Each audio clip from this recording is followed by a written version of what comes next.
so much for coming out to celebrate The Blessed, the incredible new young adult series by New York Times bestselling author Tonya Hurley. I'm Zareen Jaffrey, the very lucky editor from Simon & Schuster who gets to work with Tonya on these books.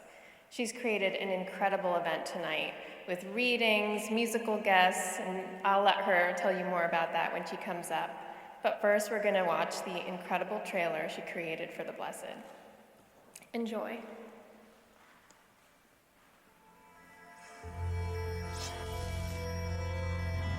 What would you do if you were told you were a saint? Death is everywhere. Would you believe it?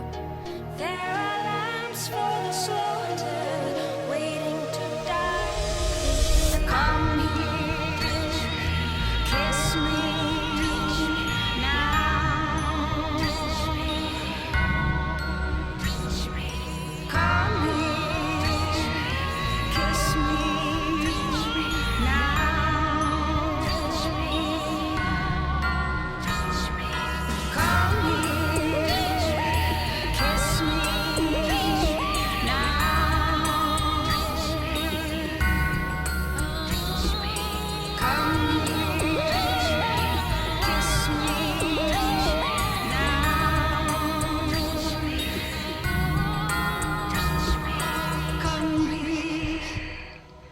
Kiss me now. Thank you so much, everyone, for coming. You're all honorary saints in my book for showing up. I appreciate it. This church means so much to me. I used to come here when I first moved to New York, and they would have spoken word artists, and I saw John Cale and Laurie Anderson and a whole bunch of really incredible artists in this church. And so it's a real dream come true for me to be standing here, because I always hoped that I would be one day. I always fantasized that. And now I'm here celebrating a book that I'm really proud of. And I'm really happy that you all came out tonight. I guess I'll explain a little bit about my unlikely icons.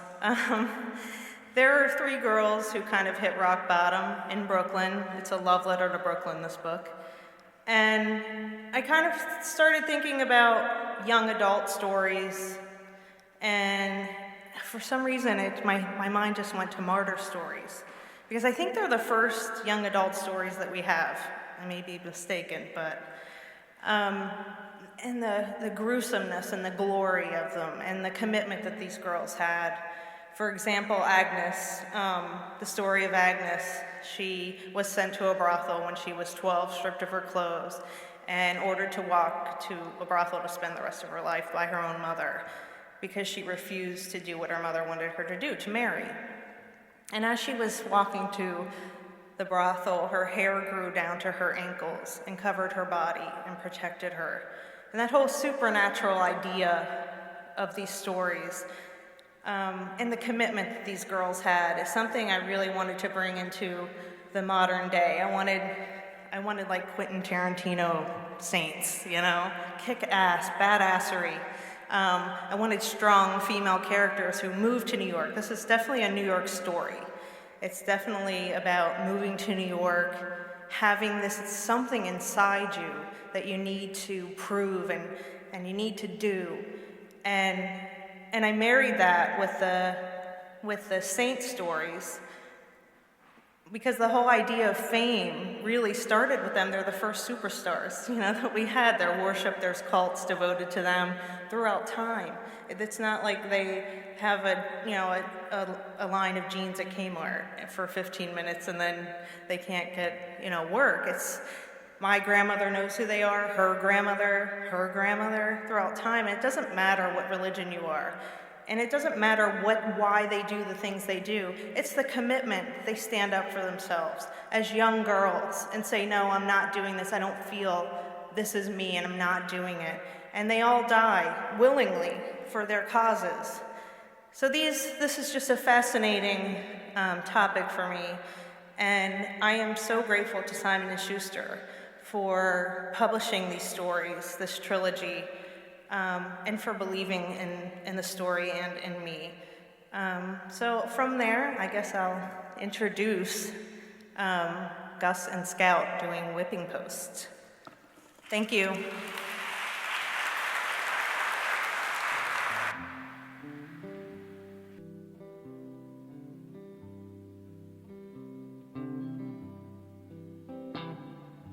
I've been wrong down. I've been lied to. And I don't know why, Lord. She treats me like a fool. She took all my money. She wrecked my new car. Now she's with one of my good time buddies. At some crosstown mall. Sometimes I feel, sometimes I feel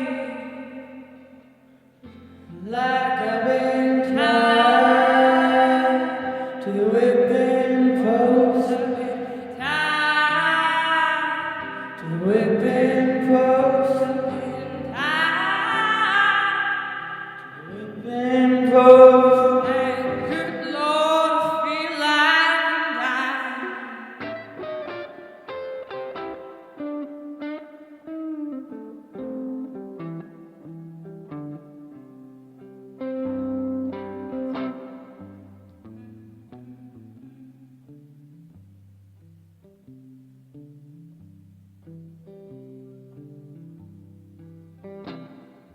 My friends tell me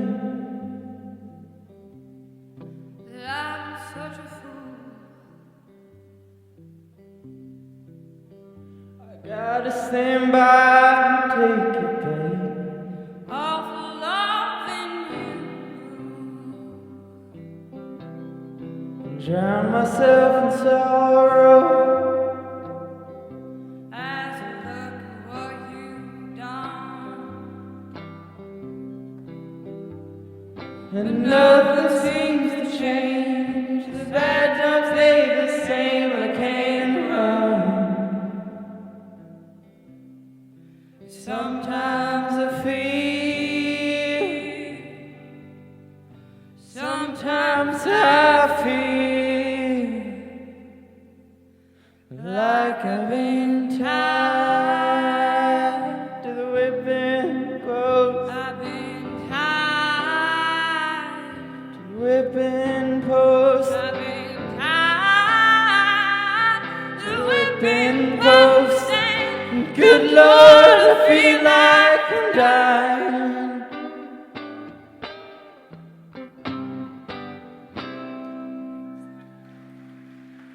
Thank you.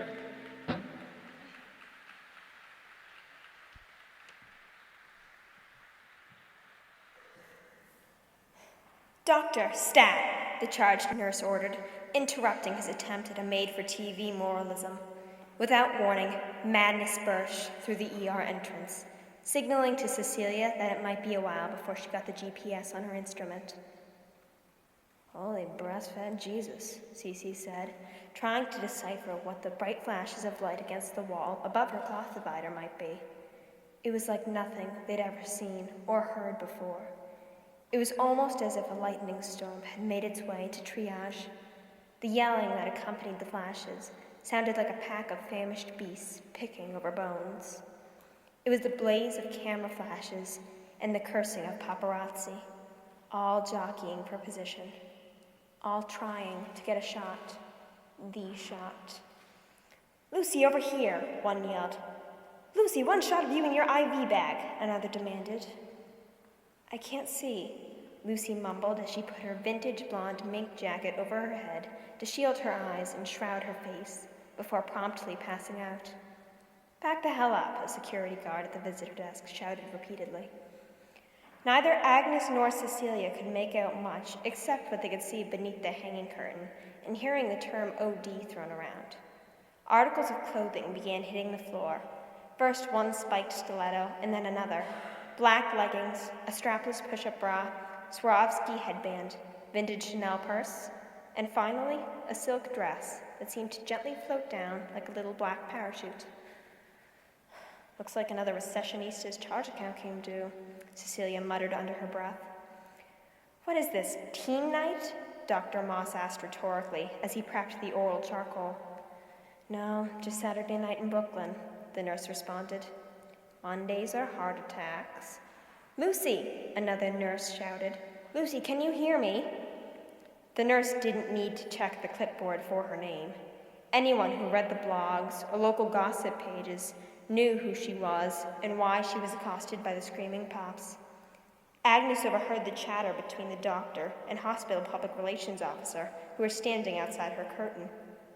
Keep those vultures out of here, he ordered, looking over at the salivating row of photographers perched restlessly in the waiting room. No comment and no confirmations from anyone, got it? Dr. Moss walked in to examine Lucy. The oral activated charcoal treatment had already been started. She was gagging on the tube, which he took as a good sign. She awoke abruptly, as if the starter rope was being pulled on a lawnmower. Fully aware and completely awake.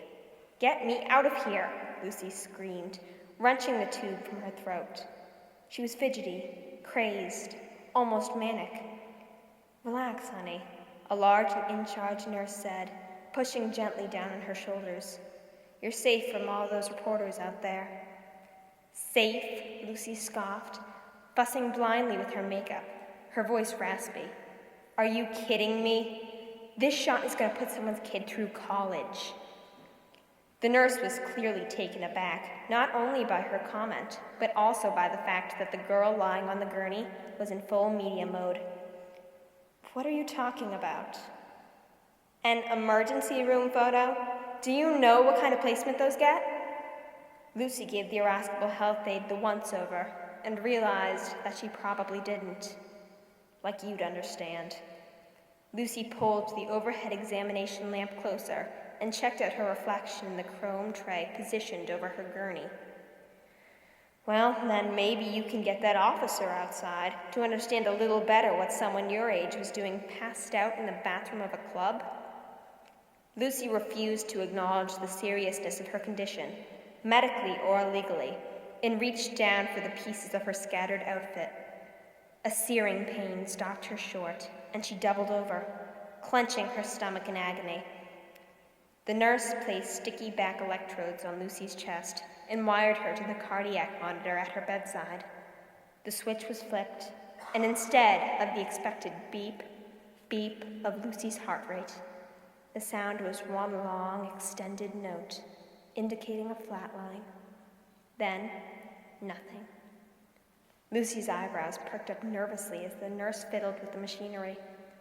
Everyone says I'm heartless, Lucy chided. Stop moving around, the nurse ordered. You're messing with the monitor. Oh, I think I'm getting my period. Lucy dropped her head down on the tiny pillow beneath her head. Get me some Vicodin. Dr. Moss shook his head and left the curtained cubicle. He noticed the photographers and bloggers uploading and posting from their mobiles, calling sources, vigorously updating editors on the second-rate It Girls breaking news. Suddenly, as if the fire alarm had gone off, the crowd dispersed, off to chase the next ambulance. The nurse poked her head into Lucy's bay to let her know things had settled down. Shit, Lucy spat, her chance for a little cheap ink thwarted by someone else's personal tragedy.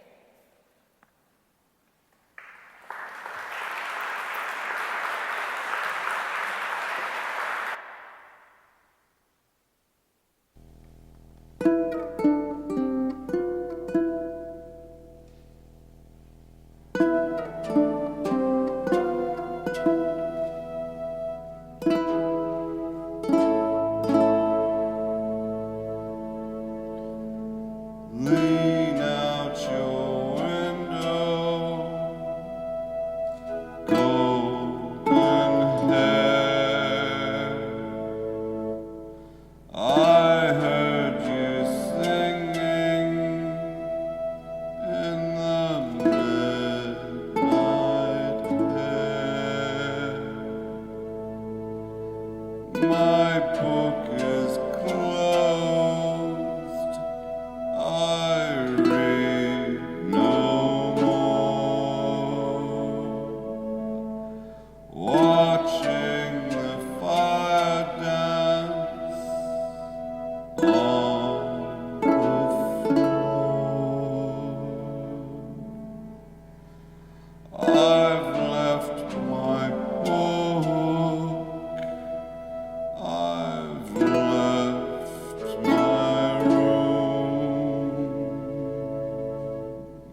I am alone, cornered, next to nothing, and the dogs are at my door. The assembly of the wicked surrounds me. I am mocked and shunned, abandoned. Lies and pain, my sole companions. Do not leave me now. I'm shaking and desperate for the comfort of your arms. Tongues of flames licking my conscience. The tormentors laugh and grab. I am torn and shredded, insides out, without mercy. Is there no one who can save me? Save yourself, you said. Corpse flowers bloom beautifully beneath my feet. They fill the air with the scent of rotting flesh. Tears of blood trickle from my eyes and pool upon the ground. A lake of purple and crimson, my only mirror now. I am emptied of all but my ghost. My sorrow is continually before me. You think there are other ways, but there aren't. I've made my choice, and it has made me. The path before me is clear. I am not innocent. I am not ashamed. I am ready for testing. I demand your worst. Do not be afraid, you said. Here I am, stripped down bare, dressed in blind faith, filled with fight and fire. Vide creder.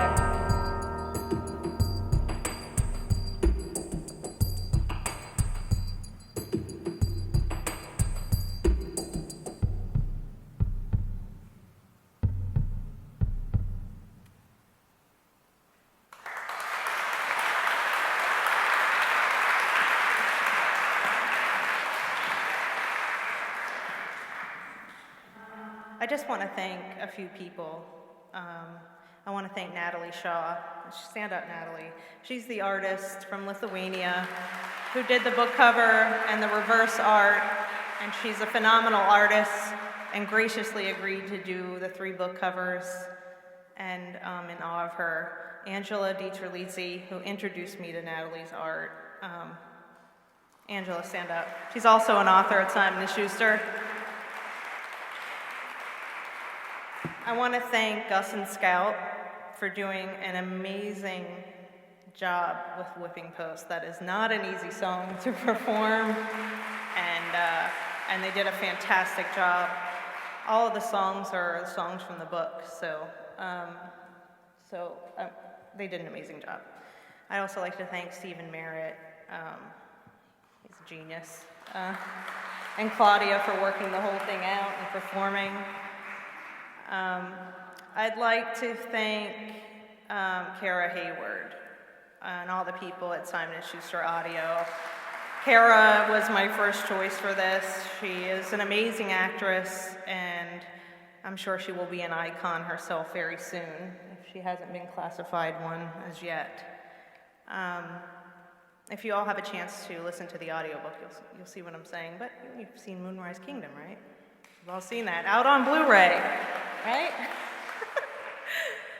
I want to thank everyone at Simon & Schuster, my editor, Zareen, who started the program off, for standing beside me, behind me, cheering me on when I had my doubts, which is a very Catholic thing to do.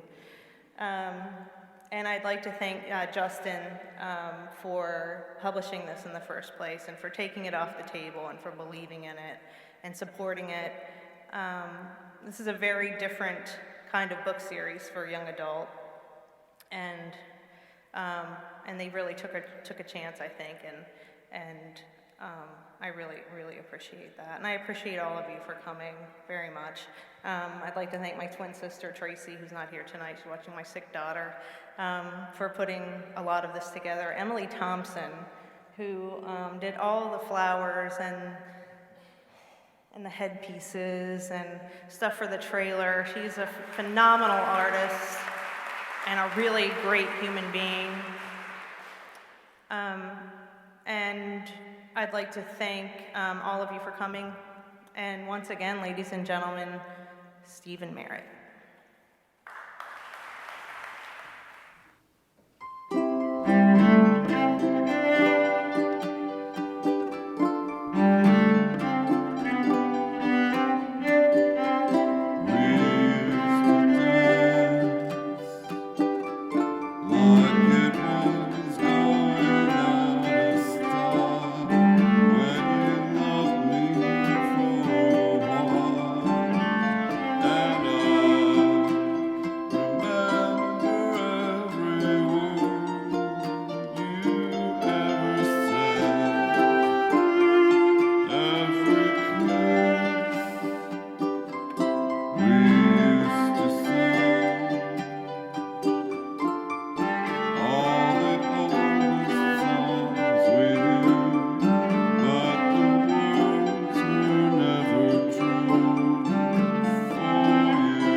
I just want to finish by thanking a few people, and I think we have a few miracle icons, necklaces to raffle off.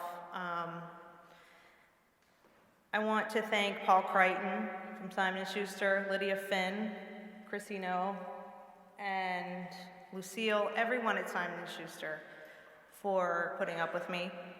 But most of all, I'd like to thank my husband, Michael Pagnotta, for putting up with the crazy that he has to deal with every day, and for making things happen that I think up in my crazy head. So I guess we'll do the raffle, and then we're going to have cake. I don't know if you saw the statue out there. That's a cake. And yeah, the crazy, as I said. And then if anyone would like a book signed, I guess we'll do it communion style. Come down the aisle.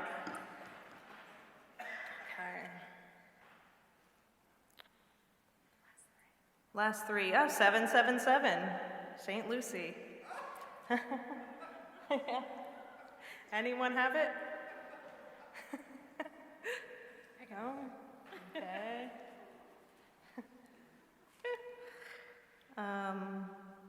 788. Mina, no? You sure?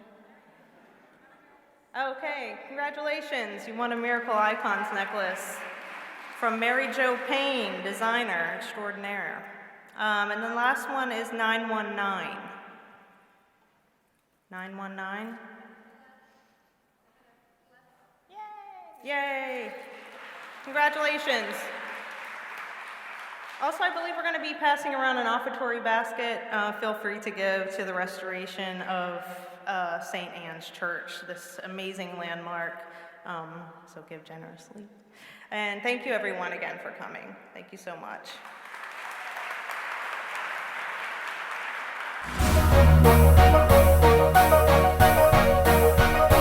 There are flies on the windscreen. There are lambs for the slaughter. There are flies on the windscreen. Come here, kiss me now. Come here, kiss me now. Come here, kiss me now. Come here, kiss me now.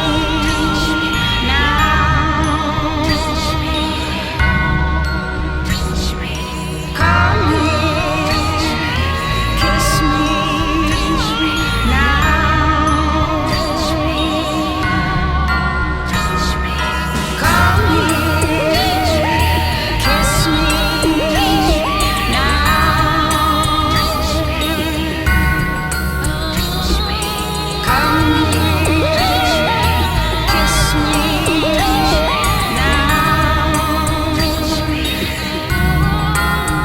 me now. Come here, kiss me now.